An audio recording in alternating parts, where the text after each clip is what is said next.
Good morning, everyone, and welcome to our very special live event where we're talking about the National Cabinet's housing plan. So that's obviously something that happened last week on the 16th of this month. And joining me to unpack that and some of the other sort of political bits of filigree work around the edges are two industry gurus in the property space. We've got Simon Pressley and Cate Bakos. Thank you for joining me, you guys.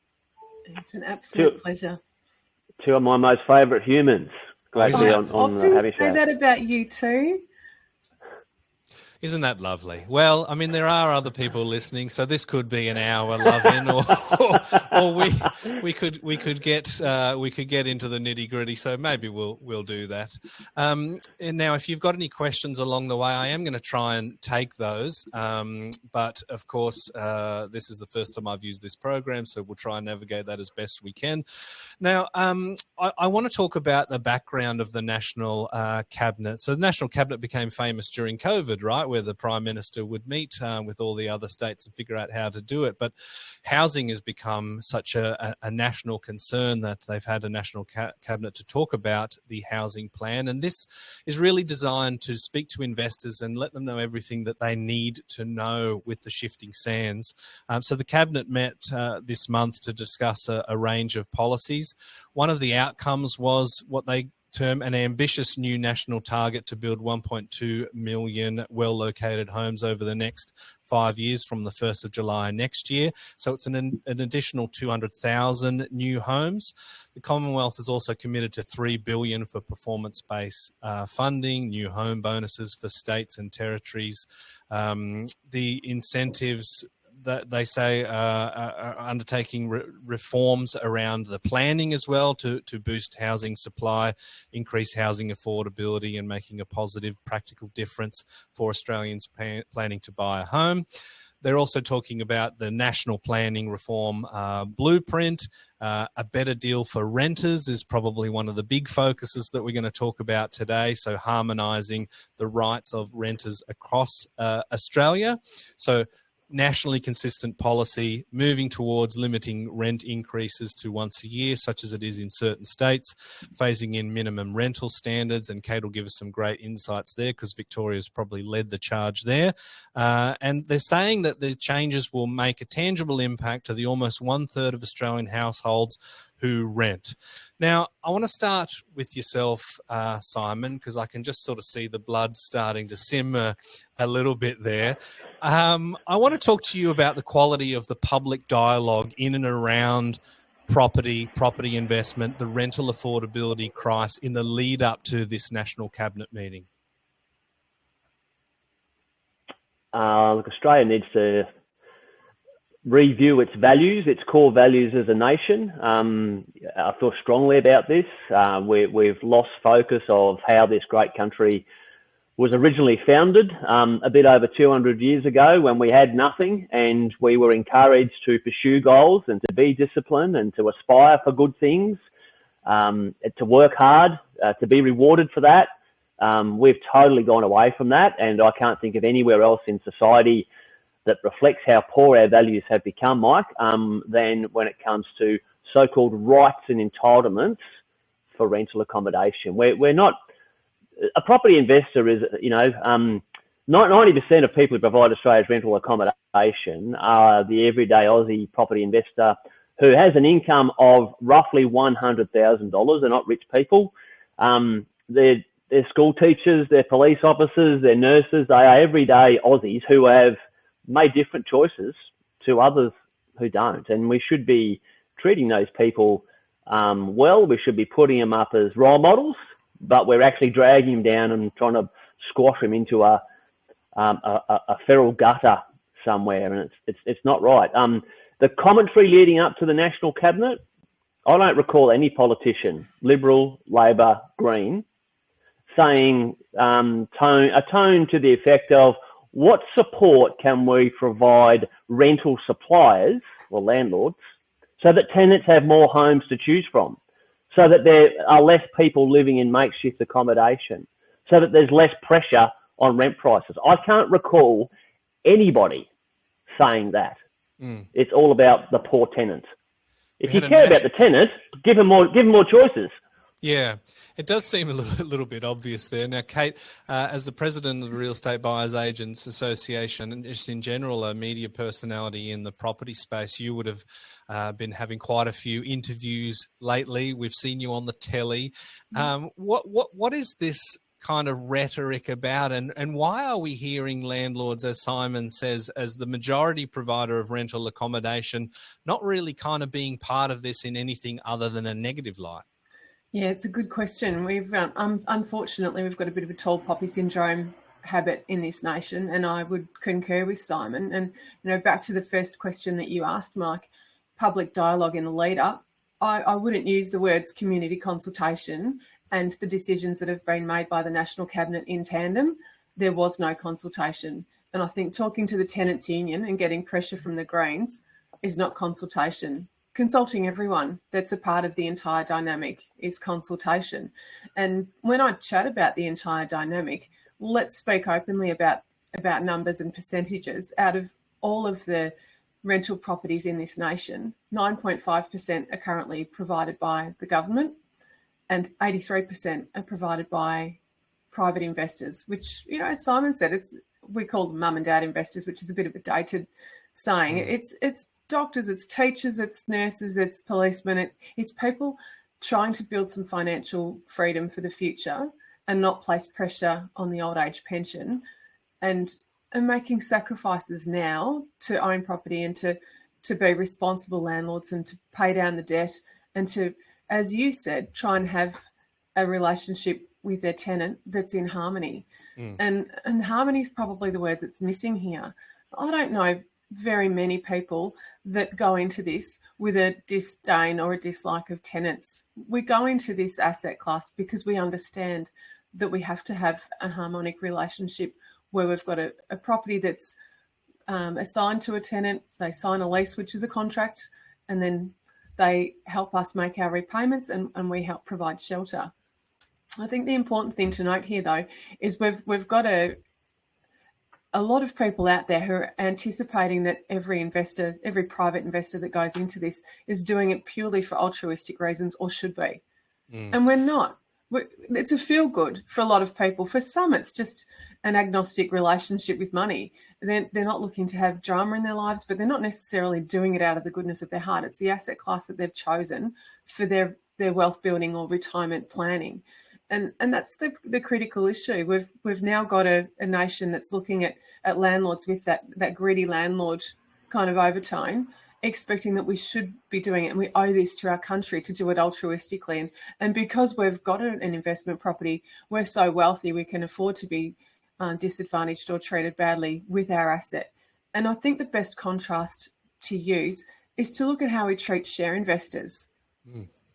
Yes, and we're going to look at some of the differences between our expectations for, say, shareholders or people on the other side of the contract. So you have a contract with a bank, you have a contract as a tenant, but it seems like one's a little bit sort of floppier than the other, or at least we're trying to make it be. And, Cate, there are obviously bad tenants as there are bad landlords, but in the data that we unpacked on the Property Trio podcast, more than 2/3 of property investors would not increase the rent for fear of losing a good quality tenant. Yes. So I think that data kind of speaks to the average property investor. They're not all the devil that they seem to be made out to be. Yeah. Simon, I want to ask you about supply. We keep hearing about supply. Supply is the answer to this problem. Now, this big announcement, which is just that at this point in time, 1.2 million homes over 5 years. How does that relate to what we're building right now? And is that going to be enough to solve this supply problem? Well, I've said it before, and I'll probably say it till the day I'm put in a box 6 foot under, Mike. But there are very few things on this planet that are more complicated than property markets. Supply is not as simple as how many homes have we got, and demand has never been as simple as what's the size of the population. There are many components to supply and many components to demand. Specific to supply, one component is the volume of new homes that we construct each year, which everybody on this planet seems to think that's what we need. This country has never, ever had a problem constructing homes. We never have, we never will. The two other components to supply, which are actually more important than construction, is rental supply and resale supply. Resale supply is the volume of homes that are available for sale. Anyone can jump on realestate.com or domain.com and look for something to buy, no matter what buyer demographic you're from. And most of the properties you are looking at are not brand new homes. Why? Because most people actually don't want a brand new property. So we need to understand, if we really want to address Australia's housing policy, we need to understand the different needs of different people at different stages of their life. No one lives in the same home their entire life. Their circumstances change from time to time. So just continually saying we just got to build more, we just got to build more, is totally oblivious to what we actually need. We need to look at policies that help mobility. So right here, right now, property markets in every single location in Australia today, the values are going up. And they're going up primarily because the volume of properties for sale is very low. It's at a record low. So the buyers are competing hard. Even though there's a smaller depth of buyers now than normal, they're competing for a much smaller volume of housing stock. We're talking established homes. These are the most common homes that people want. Rental supply is got nothing to do with construction. It's determined by who owns that property. Is it available for rental purposes? For 70 years in this country, 70 years, 3 out of 10 homes have been occupied by a tenant. So we need to continue to build that. In regards to new construction, do we need to build more? Yes, we need to build more every single year. But these really big figures that the government has thrown out here makes them sound like, they're trying to sound like they're the white knight that have solved it all, and it will do nothing. Here are the facts. The last 10 years in this country, we have added 1.8 million extra homes to the national housing stock, or an average of 180,000 homes per year. 2 of those years, the international border was closed. Our population did not grow. So that's the last decade. Governments, by the way, they're throwing out this big figure at the moment of $3.5 billion, making it sound like they're spending a lot. They're not. Don't be fooled by that BS. Governments over the last 10 years funded, wait for it, 33,000 properties out of 1.8 million, less than 2%. It's about 1.5% over the last decade. Any fool who wants to believe the headline that says, we are 8 states and territories, we are the federal government, we're united, we're throwing out $3.5 billion, we're going to build 1.2 million homes in the next 5 years, you are a fool. They have spent 230 years building 400,000 homes in this country. The last 10 years, between them, they built 33 homes across a decade. So the 1.2 million homes they're talking about now, they're not going to be building any of that. It is just a target to make them sound like they're 26 million people. We've got this. We've got you covered. It's just a target. At the end of the day, it'll be the property developers. It'll be the construction sector. It'll be Cate. It'll be Mike. It'll be Simon. It'll be every everyday Aussie who decides whether they want to build another property or whether they don't. Governments are doing nothing here. So the focus needs to be more on not construction. It will always take care of itself. The focus needs to be on how do we improve human mobility? That's policy. That's not building. That's things like stamp duty. That's things like credit policy. That's things like longer loan terms. That's things like a 3% buffer when assessing someone's loan, which is far too excessive. It's things like the rental supply is investment.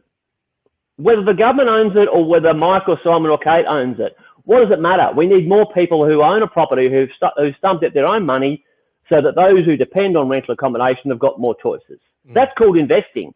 So how about we identify who those people are and have a conversation with them and see what support they would need so that more of them do that. Because if we do that, all this rage that's in the community now, all this enormous upward pressure on rents wouldn't be there. The pressure on rents is so high because the tenants are competing harder among themselves for the crumbs that are left. Well, let's replace the crumbs with lots of loaves of bloody bread by encouraging a lot more investors. Yeah, great analogy, and as good as it gets. Yeah, love the passion there, Simon. It does seem absurd to me that we're continuing to have this conversation, and I know you've been beating that drum for a long time, and I for one thank you for being tireless in that. Cate, Simon sort of shared some data on the fact that we're talking decades and decades. I think he said 70 years where renters were 27 to 31, 33%, thereabouts. They're always around about absolutely. a third, but we seem obsessed with this idea is that if we can get rid of a landlord, we can place a first home buyer in its place, and we just don't have renters. We just have this utopian society of affordable Pollyanna view. properties. And the reason why it's a Pollyanna view is we're making the assumption that tenants don't choose to rent. Look, there's plenty that don't. I'm not even going to go there. I'm sure there are so many tenants out there that would love to own a home. And of those, some might be able to and some might not. They might have credit prohibited because of credit behaviour. They might have insufficient incomes. Then we've got our tenants that don't necessarily want to buy because they might be invested in a different asset class. They might be a little bit itinerant. They might be working somewhere where they don't see themselves staying forever. They could be in a relationship where they're not wanting to go and buy a property yet. There's so many reasons why people choose to rent. And Simon's figure that he cited, look, roughly a third of Australians have rented for many, many decades. So if we're looking at past performance and future performance, we've really got to work off that. And I think some of the things that our government are doing well, because I don't want to just sit here sounding angry and sledging them, I love some of the initiatives that are out there for people who do want to get a foot on the property ladder. I think, the Homes Vic, we're doing well in Victoria. We've got a national shared ownership scheme as well. We've got the smaller deposit entrant option for people who want to avoid LMI and are eligible for that. So there are some clever things they're doing. But Simon's got a laundry list of more clever things they could do to help people who want to get a foot on the property ladder to get on it. And I think that's the real point. We can't just assume that utopia equals zero renters because the world doesn't work like that. And I think if you look at the government and society in Australia, the zeitgeist is that we're a home ownership country, right? We covet that, we place a high value on that, and the government certainly supports that with all the initiatives that they have for home ownership for first home buyers. But the fact remains that there's always going to be a pool of renters, and they are chasing over the scraps. And we're talking about supply. Whether we could build something, we're talking about super funds maybe in the build to rent space, or we're talking about developers building these 1.2 million homes. But we do have a pool of renters that is actually shrinking because of some of the decisions that have been made. And when we're talking about on the better deal for renters front, they're talking about making nationally consistent policies rather than state policies. We've had some interesting policies come into Victoria. I want to go to you in a second, Cate, but a lot of these initiatives, Simon, these are disincentives rather than incentives for property investors, right? Yeah, it's all about the tenant, Mike, isn't it? There's lots of things that humans use on a short-term basis that they don't own, but they use on a short-term basis. Now, whether it's a hotel, whether it's a car, or whether it's a property, but at the end of the day, you don't own it.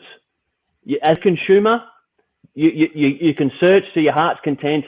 What is it that I'm looking for? Where's something that suits my needs? Oh, there it is. I've found it, and I apply to that owner. Again, whether it's a hotel, whether it's a car, or whether it's a home, you apply to the owner, but you don't bloody own it. And you say to the owner, that seems to suit my needs. I would like to hire it from you. That's what a lease is. I would like to hire it from you for X number of months at an agreed price.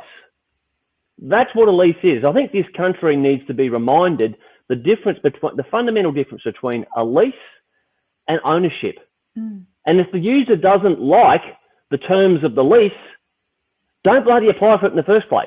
Or do what the owner has done and work hard and find your way to buy your own bloody asset, rather than continually attack the other person who's already put in their hard yards and bought their asset. I think that's a really good analogy with the hire car right now. Cate, in Victoria, we're basically saying that tenants can perhaps do an engine swap to this hire car.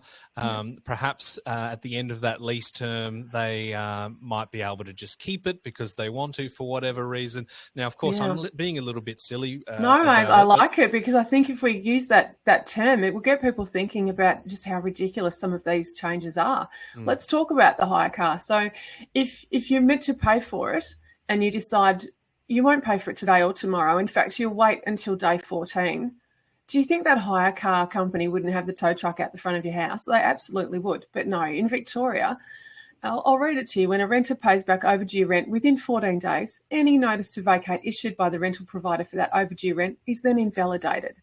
So my mortgage is due, but I have to be prepared to wait 14 days. And I can go through the rigmarole and pay the fees and have my property manager plan for a tribunal hearing. But on day 14, I've got to ring up and cancel it because they've finally come through with the money. This applies for the first 4 times it happens in a 12-month period. However, if the renter fails to pay rent as required on a 5th occasion in the same 12-month period, the rental provider may give notice to vacate and apply to VCAT for a possession order. VCAT may adjourn the possession application and place the renter on a payment plan to meet the outstanding arrears. Imagine how someone wanting to invest in Victoria would feel about that when they think through how tight the mortgage repayments are, what their cash flows are. They might have to provision 5 months of not getting their money for half of the month. And then they might have to plan to take someone to the tribunal and then have them on a payment plan. I mean, the bank's not going to feel excited about that. That's just one disincentive. I was just about to ask that question. Now, when you call up your bank to say, look, on the other end, the money's coming from the lease, are they going to countenance these issues and say, oh, yeah, no, that makes sense, so we'll give you the same terms? Look, in fairness to the banks, there are some hardship workarounds in relation to things like this. But the reality is it's not a step that investors want to go down. It's your last resort. And having to provision, having that in advance as opposed to in arrears, you've really got to do it. And I think the moral of the story is making sure you have a tenant who's least likely to do that. And I can't talk up the importance of a great property manager and really good pre-screening to make sure that you're not putting yourself in that position. But the reality is hardship can strike any of us without seeing it coming. But this problem is being kicked down the road and handed on a platter to the landlord in a lot of cases. And for someone who's cash strapped, and particularly while we've got increased interest rates, and in Victoria we've got a few other goodies that are making it a little bit tougher on the cash flows, it is a really scary thing to consider, and it's certainly put off a few investors when they've understood some of these things. And I've just read you one, there's heaps. And we've talked a little bit about that shrinking pool and the reason why there is such competition and such an increase in rents. It's not necessarily because interest rates have gone up. They've gone up a lot higher than rents have. Yeah. But of course, we're talking about a limited pool of supply, and that supply is shrinking, and renters, I should say landlords, are selling their property because of policies, I think, like showing genuine reasonable grounds for eviction, rental fees, rental increases maxed at once a year. Some of these terms, Simon, don't sort of seem like something you would hear from a budget or Avis, right? No, and look, to be honest, I can't recall, let's say as recently as 3 years ago, maybe 4 years ago, the term no cause or no grounds eviction. They have just something, look, we have been providing rental accommodation in this country since the first fleet. But in the last few years, this term no cause, no grounds, which frankly, anyone who has an interest in investing in real estate, you should be more fearful about those terms than rent freeze, because it's socialist politics, and what they are attempting to do is to legislate such that the occupant of a property possession becomes 9/10 of the law. And if that legislation comes into force in any state, it is enforced in Victoria. It's absolutely enforced in Vic.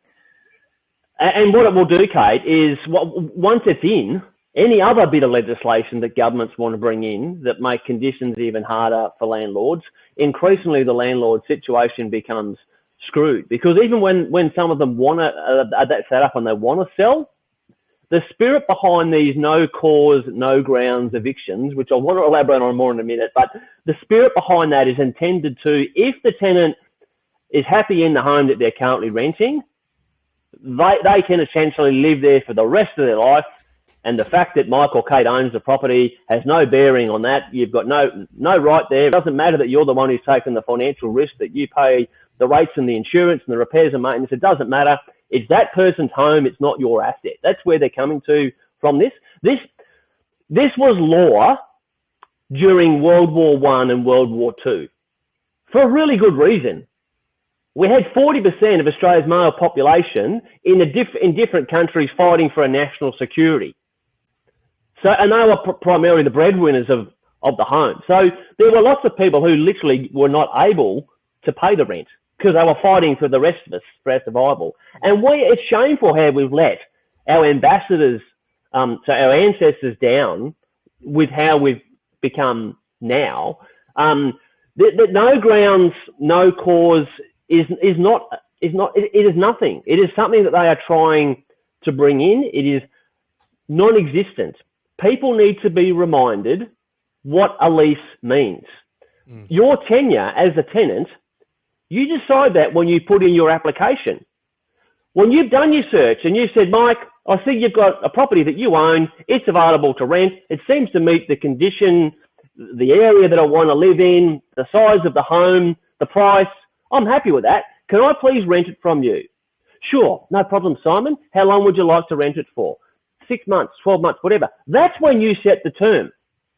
When that term expires, the word eviction is not applicable. The term that you applied for is up. Yeah. Now, in most cases, the landlord will say, I still want to own this property and I really don't get any joy out of it being vacant. And you've done the right thing by me. I like you, you like me. How long would you like to rent it for? Again, would be happy another 12 months? Normally, that's how things work, right? They have done it very well for the last 200 years. But now we are constantly hearing this no grounds, no cause eviction. They're not being evicted. The contract to use that asset is expired. Yeah. It's the cessation of the contract, right? It doesn't mean that it won't be renewed. In fact, a long-term investor will absolutely want a long-tenured tenant for so many reasons. There's no on quantity, there's no letting fees, and if you've found someone good, you keep them. But each person should have that option to review and renew the contract when that period is over. And in an ideal world, it will be renewed. I don't know any landlords that like to, try their luck and pick a new tenant out of the tenant pool if they've already had a really good tenant. Let's flip this around the other way, if I may. So Mike owns an investment property. I've rented it from him. And Mike's circumstances have changed. We've got a 12-month lease and we're only halfway in, but Mike's circumstances have changed. There could be a whole range of things. It's Mike's health, Mike's income, Mike's relationship, but something's changed. And to deal with that change in Mike's life as the owner of the property that I'm renting from him, he needs to sell that asset. Well, guess what? I own that property, Mike. So you own it, but I'm in it. Yeah. Possession's 9/10 of the law. We've still got 6 months to run. This is my home till then. You can sell it if you want. You can put your sign out the front, but you actually can't cancel the lease on me, no matter how traumatic your circumstances have become. Yeah. You cannot cancel that lease on me. It's my home. So if you want to sell it, you can sell it, but you're selling it with me in it. And what that means is 7 out of 10 buyers won't be interested in it because 7 out of 10 buyers are owner-occupied. So they can't buy it because they don't want me as part of their baggage. Now, frankly, that's how the law should be, right? It protects the tenant in that situation. That's the nature of a lease. But they want to change legislation that says, oh, no, the owner can't terminate a lease or exit a lease, but the tenant can. If the tenant decides that they've got... Yeah, I mean, it's just wrong. It's happening in Vic. So we've got a few complexities, and sorry to cut you off, Simon. It's probably an ideal time, though, to just talk about what's actually happening here. So we sell we purchase a property with rents and profits, and we say to our owner-occupier client, you have bought your home, but it's leased Simon's still living there for another 6 months. Mike sold it. So you've got this property now that's giving you a rental return, but you've probably got a negative shortfall. That's okay. You'll eventually give the tenant notice to vacate, and then you can have it. And so the owner will issue notice to vacate. Mike, you'll say to Simon, listen, your lease is up in XYZ. Once that happens, Simon can give you 14 days notice and vacate. And then you're saying, hang on a second, I haven't got my settlement for another 90 days and Simon's bailing in a fortnight. I've got no income between that period. That's now what happens in Victoria. Now, worse still, if you're trying to sell your property and Simon's in it and you give him a notice to vacate so that you can get him out of the property when his lease ends, and then you can stage it and style it and give it a crack. Let's say the market conditions are really tough. You get Simon out, you try and sell your property, you're not getting the price that you need. And it's very stressful for you, and you decide to yourself, look, I'm not going to sell this property now. I'm going to try and limp along and hold it. I'll sell something else. You can't put a tenant then in that property for 6 months in Victoria. Because you vacated Simon saying that you want to sell the property, and now you're not selling because it's got tough. Now, I know the reason why they've done that, because they're trying to prevent tenants from being booted out of a property, and then the landlord just says, oh, well, I've changed my mind. And it was actually an effort to try and move on a tenant that they didn't want in there. But the point is, I've had a few circumstances where the selling conditions have been really hard for the vendor, and they've made that tough decision to try and retain that property and find the money elsewhere. And then they've had 6 months where they can't lease their property. Yeah, and if we're talking about nationalised laws around tenancy, then these things really need to be sorted out. And I think the data is kind of pointing to people voting with their feet. Kate, I know we talked off air about the prevalence of people purchasing property in Queensland plummeted during the 98-day period where the land tax legislation was legislated and then, of course, repealed, not because they thought it was a bad idea, but because they said the states wouldn't cooperate and give them land data. So that's a real worry. But what are we seeing? PropTrack have been sharing some of this data around investors that are exiting. Some of these arduous conditions are placing a greater strain on supply than it seems like we can actually build. Yeah, there have been some really good articles out reporting this data, Mike. And what we saw was it's an interesting correlation. It's not a perfect correlation, but our data houses can really capture well when an investor is selling, because that property might have a recent rental history attached to it. Obviously, the shortcoming with this data is where you've had private landlords that haven't had the property advertised for rent on one of these portals. So we're not catching every property, but it's a pretty good guide. And it certainly showed the Queensland uptick of investor sales during that period. And it's recently been showing an enormous uptick in Victoria. Surprise, surprise. And when you look at all of the dates and the states, you can see when our governments have tinkered with policy and frightened landlords. And it's so black and white. It's quite incredible. And I think that, focusing on these figures is really important for the policymakers to get a glean on how supply will be impacted by silly decisions. Now, Simon, sadly, Kate, I think they like seeing that. I think that's actually what they want to see. They're not intelligent enough to comprehend that if you've got fewer people who own rental properties, you'll have a lot more tenants in homes and you'll have a lot less pressure on rents. They don't seem to be intelligent to comprehend that. I genuinely believe that they are so stupid that they think that if a landlord sells, there's an existing... They are just that stupid that they seriously think that that's what's happening. And let's talk about what really is happening. I mean, there's a little bit of that, of course, that's the nice part to the story. But as we've said earlier in the show, there are tenants that choose to rent, or they're in a situation where right now they're quite comfortable renting. They've got ownership plans down the track.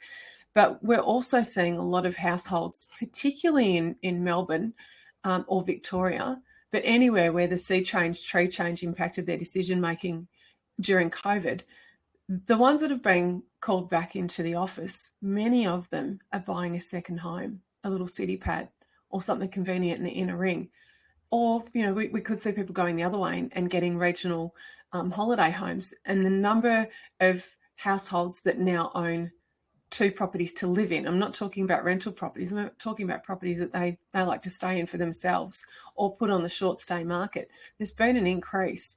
And when we look at the number of people inhabiting a home now, our formation rates have gone down because we've also seen divorce rates higher and people going it alone. We've got, if we contrast this decade with 5 decades ago, we didn't see single women out there buying properties like they are doing now. So there's a lot of factors that are contradicting what's being purported, that when an investor sells, a first home buyer purchases. So we have to bear that in mind. Simon, I want to ask you the question. So we're investors, but there's a big difference and an impost on property investors that there isn't there in equities investors or even commercial property investors. Because investors are putting a roof over someone's head and they have rights, they're human beings, they deserve a certain level of comfort and security and continuity. Is this just the price that we have to pay to provide this shelter as investors, that we can have our upside potential limited with things like rental freezes? Those with the socialist mindset would say it's a fundamental right for everyone to have a home. That's how they would respond to that. I don't disagree that in a country as wealthy as Australia, everyone deserves a roof over their head, but it's not a fundamental right for someone else to pay for that roof over your head. They'll never understand the mindset of the investor. They'll never understand that there are people who actually proudly set financial goals. They'll never understand that there are people who aspire to not become dependent on others through things like age pensions. And to do that, they're prepared to be disciplined with their money. They're prepared to make some sacrifices and a few good decisions during that roughly 45 years that they spend in the workforce, so that they can exit the workforce on their terms with a better lifestyle. Now, some people with that mindset prefer the asset class of shares. Some prefer the different types of commercial property. Some invest in business. And some invest in residential real estate. But whatever asset class people invest in, I believe that we should be teaching financial literacy right throughout high school, and we should be encouraging everybody to invest in their future. I mean, we spend taxpayer money every single year, Mike. We're spending $60 billion per year on age pensions, or otherwise known as reverse unemployment benefits, because we don't encourage people to aspire to be financially independent. Now, it shouldn't matter which asset class people prefer to invest in. We should support that aspiration. And as you said, like share investors in commercial property, no one seems to have an issue with that. But if someone wants to invest in residential property, in the last 10 years, we seem to have a real issue with that. But yet, I'll keep saying it, for 70 years, 3 out of 10 people in this country have needed rental accommodation. And that figure will never get any lower than that, Mike. It will never get any lower than that. That is world record stuff. We should be proud of that. So demand for rental accommodation will continue to increase every single year. And those who do have the right mindset should be encouraged to pursue that. I saw an interesting Guardian article the other morning that said 3 out of 4 people said that rents should be linked to inflation. To me, that kind of highlights some of the ignorance around this debate, because what they would actually realise is that rents would be higher if it was linked to inflation, because rents haven't tracked with inflation. So there's obviously a lack of education, and I think we've got to question, where the sample of that survey. You were reading the Guardian, Mike. So there you go. My response to that is, let's link everything to inflation and life will be happy, and we can all sit around and sing Kumbaya together. Let's link interest rates to inflation. Let's link stamp duty, the revenue that every state government takes a clip-the ticket off when someone buys and sells a property. Let's link that to inflation. Let's link city council rates to inflation. Let's link insurance to inflation. Let's link repairs and maintenance of a property to inflation. Let's link it all to inflation, and we'll all be happy. But that's not what they're proposing, is it? let's be very selective with what we want to link to inflation. Comrade Cate, I want to ask you about rental freezes, because this has been the real political kind of battleground where the Greens are actually blocking what I think are universally good initiatives around future housing plans until they get their way, and that there is a rental freeze. Simon's obviously done quite a lot of research dating back to 1788, it sounds like it. But Cate, this has come up for you quite a bit in interviews, the merits of this rental freeze. We already have the mandated once a year increase in Victoria, which is likely to be a national thing. Yeah, so talk to us about the rental freeze and the merits of that as an investor and as a renter. Yeah, look, a rent freeze means that you've got a period of time until you can adjust your rent, and I would argue every state and territory that has a 12-month limitation on applying a rent increase or decrease is in rent freeze. They were proposing 2 years. When I say they, the Greens, and that scared a lot of investors. And what you see in terms of investor behaviour when you put out a policy like that is obviously the fear that market rent could gallop away and you're underdone for 2 years is going to be at the forefront of every investor's mind, particularly when they're sustaining increased interest rates, increased land tax bills. And let's talk about the elephant in the room. We had some cities that were impacted by rental eviction moratoriums that are still playing catch up. You know, people's hip pockets were really hit hard.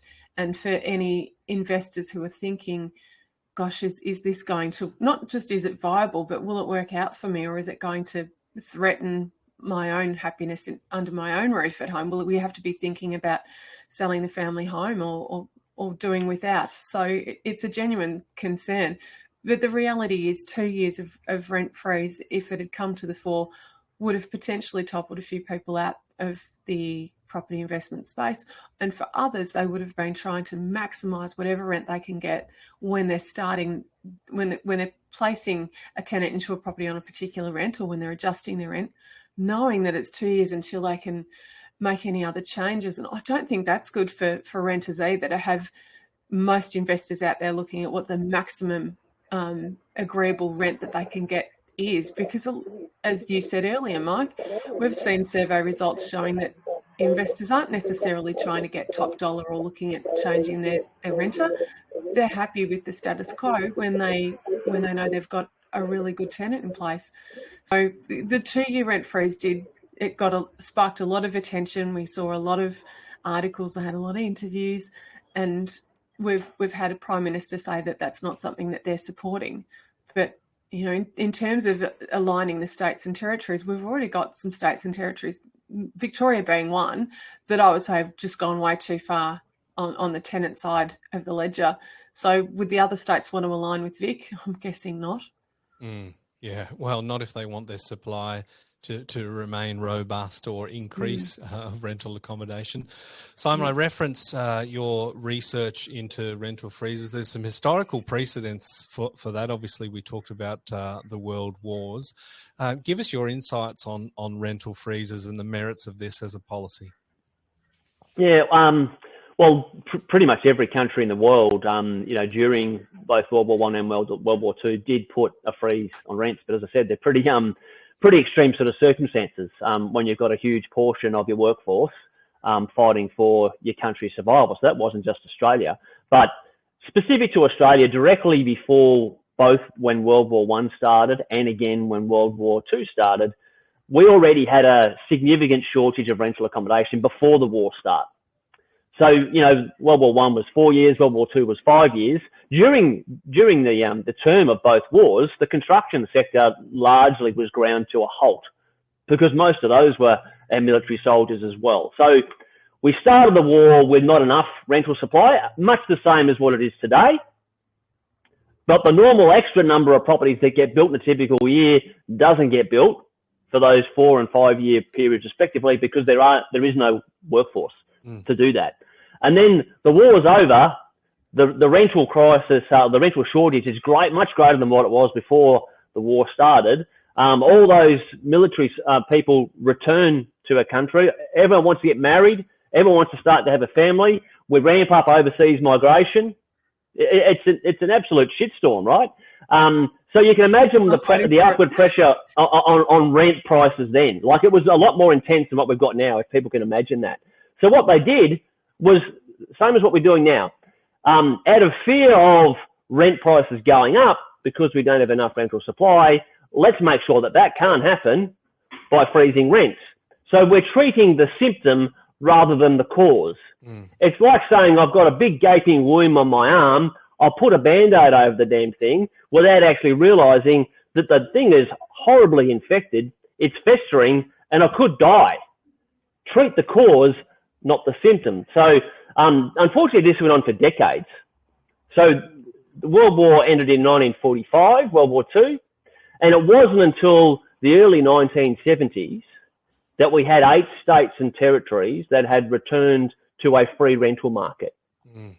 Just about every state in Australia, up to and including the mid-60s, 20 years after the war finished, were acting under some kind of rental freeze.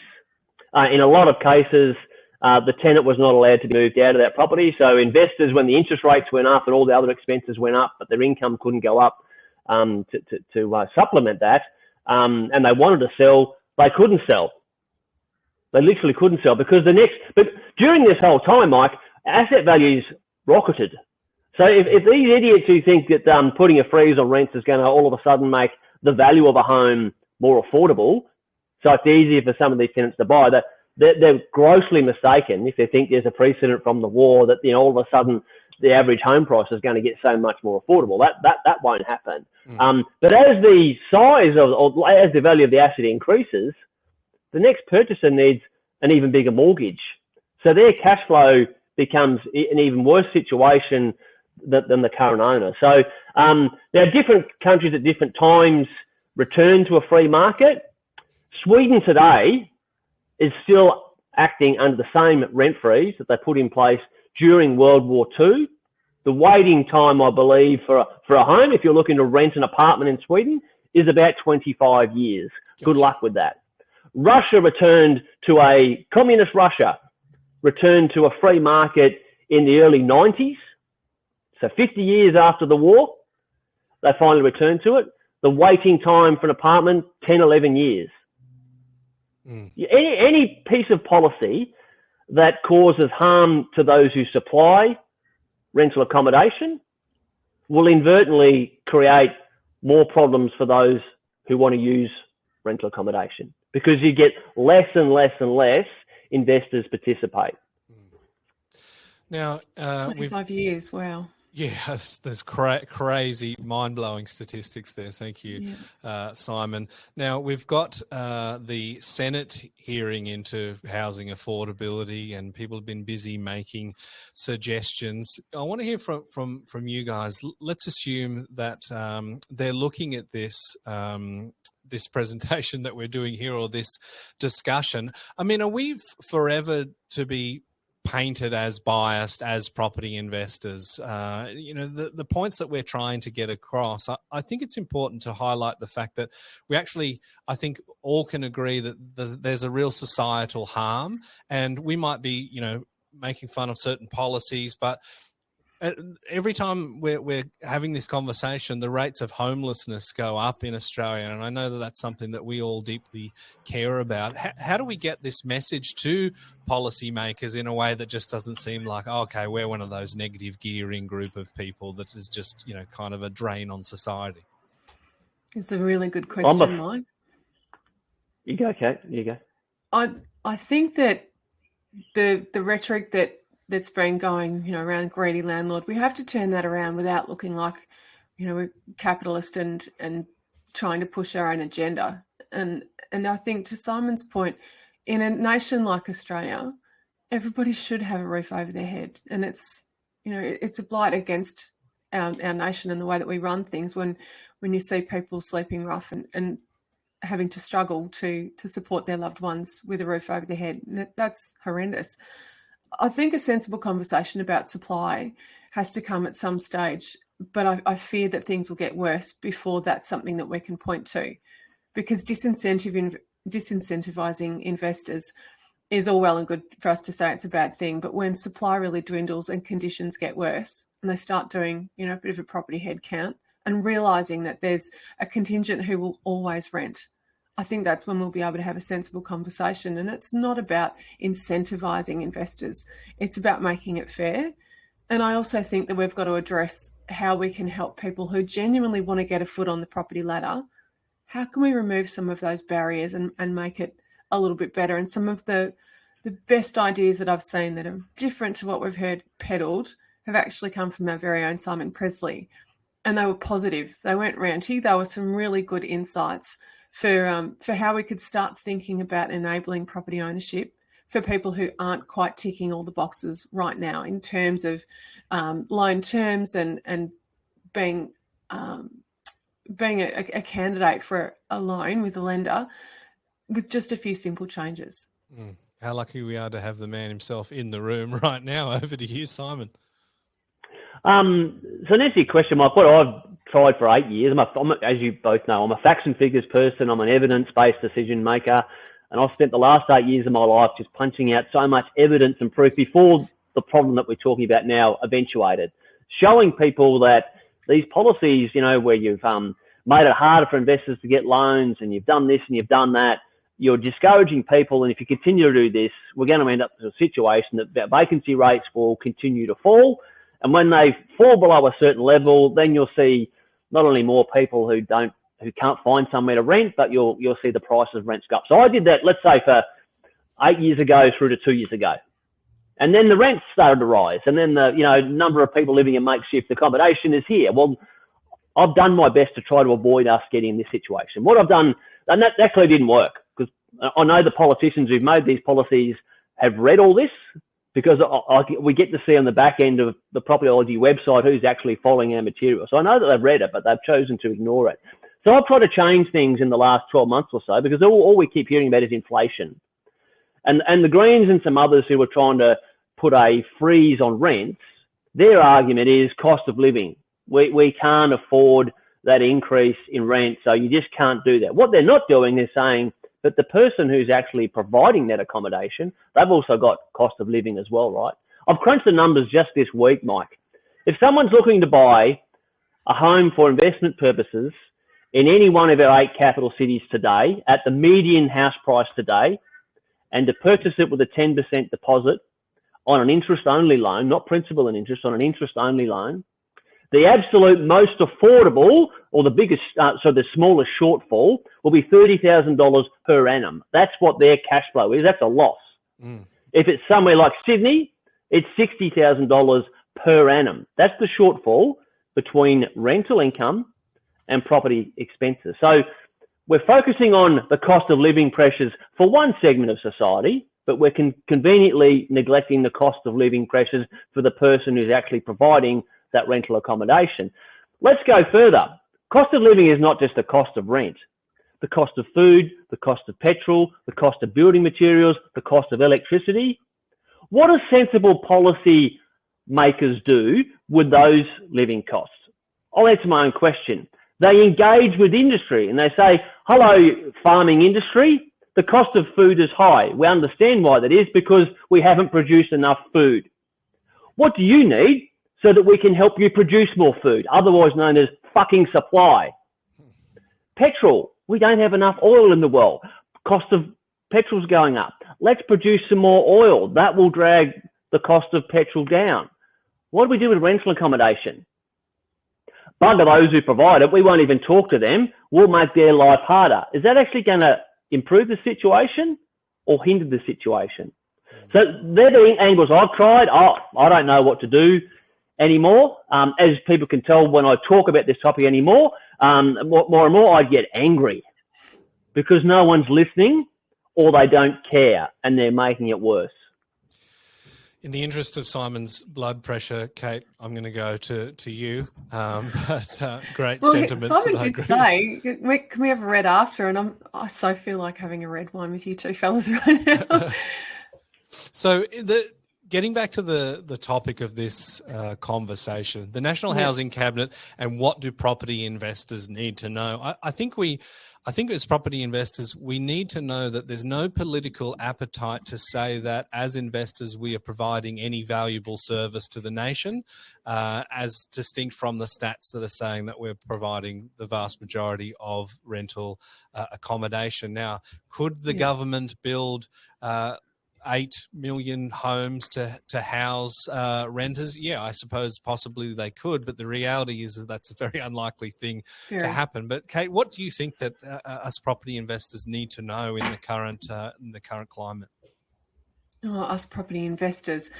Look, it is a tough one because I think we're going to weather a harder storm. They're not all of a sudden going to say, oh, sorry, guys, we forgot about what you bring to the table and we've probably been a bit tough on you. I don't see that coming. I don't see rental reforms getting easier. I don't see lending getting easier. I don't see any incentives for quite a while. And what I will say to property investors, though, is this will change. I don't know how long it will take, but it will change.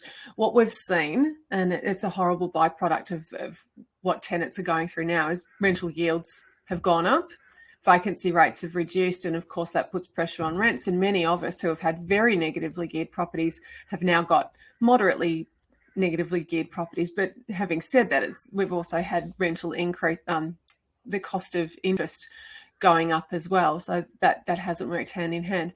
But if and when we see interest rates going down, I don't think we're going to see rents going down. So for the investors out there that are committed to your journey, do your absolute best to get a great property manager and put in a tenant who will be cooperative with you, and you'll have, as you said, Mike, you'll have a harmonious relationship. We do have a storm to weather. While interest rates are at the levels they're at now, the negative cash flow will be tough. And I think it's really important that when you do see information out there that is logical and does make sense, that you share it. And we've got, the tenants union and the tenant groups that have got a very strong voice. Property investors haven't got a strong voice. So think about getting involved in your community and sharing in that voice. Yeah, we've got Property Investors Council of Australia, Property Investment Professionals Association of Australia. We've got Simon and his blog, which the politicians are reading. So get behind him and share some of that content. And of course, if you've got comments, chuck them into LinkedIn if you're looking at this feed live. Unfortunately, I can't see them, but we might try and handle those in the chat a little bit. Simon, for property investors, obviously property investors are your clients, you are one yourself. What do you think we need to know to navigate this next little while? I want to echo some of the things that Cate said. We are still in for a rocky road ahead. The position will never improve until the dialogue first improves. So until we actually hear all levels of government start talking positively about property investors and how important they are and why we need to support them, until that happens, don't expect to ever see any change of policies in a landlord's favour. So it is going to be some time ahead. I'd like to think, although the Reserve Bank can't even answer this, so I'm not going to pretend to have a crystal ball for interest rates, but I'd like to think that in the 2024 calendar year, which is not that far away, we'll start to see some easing of interest rates, which will help the cash flows of property investors. The tone that I use in conversations like this might make some people think, why the hell is he an investor? Why would anyone want to be an investor? Hang in there. Look, I know that there's some investors that are doing it tough from a cash flow perspective, but I encourage those who might be feeling that way at the moment and contemplating selling, don't let these buggers wear you down. Don't let them win, and remind yourself why you're doing it. Investing is a discretionary action. There's no law that says you have to do it. Those of us who've chosen to do it is because we know that the alternative, not investing, is a miserable age pension, and it's not much of a life. The standard house today, if we bundle up all of Australia together, the typical house is worth $900,000. 50 years ago, it was worth $15,000. So try to focus on, 10, 20 years or however long it will be before you want to exit the workforce. That asset that you've already done the hard work on, you've paid all the taxes on, you already own. It's in your interest to do whatever you can to try to retain that. Don't let these buggers win by selling it, because as tempting as it is, to just say all too hard, you will be harming yourself. Yeah. In years to come, that asset that could have been worth, you would have still owned, it could have been worth $500,000 or more, you will regret it then. So hang in. Yeah, I love those aspirational sentiments there, Simon. And I think if we can summarise the conversation by saying property investors are people too, don't be discouraged by the fact that we're not really being given any credit for the heavy lifting that we're doing, because the government is really pretty much out of the public housing game. And I think to summarise the last little while in the debate around property, the unintended consequences of all of these tinkering around the margins have actually reduced the rental supply in Australia. So perhaps that's the message for policymakers, is that a lot of these things that are being brought out or tabled are just actually seeing investors exit from the market. And that is not good news for anybody right now, when the vast majority of rental accommodation is provided by those private mum and dad investors. Asterisks, we're looking for an updated term, because you can have mum and mum investors or dad and dad investors. But guys, in the meantime, thank you very much for joining me on this odyssey. And Simon, I'm glad to see you haven't had a heart attack, and we thank you for your thought leadership in the space. And likewise, Cate as well, keep fighting the good fight. Yeah, thanks so much, guys. It's been great to see you. Thanks for chat, everyone. See you next time.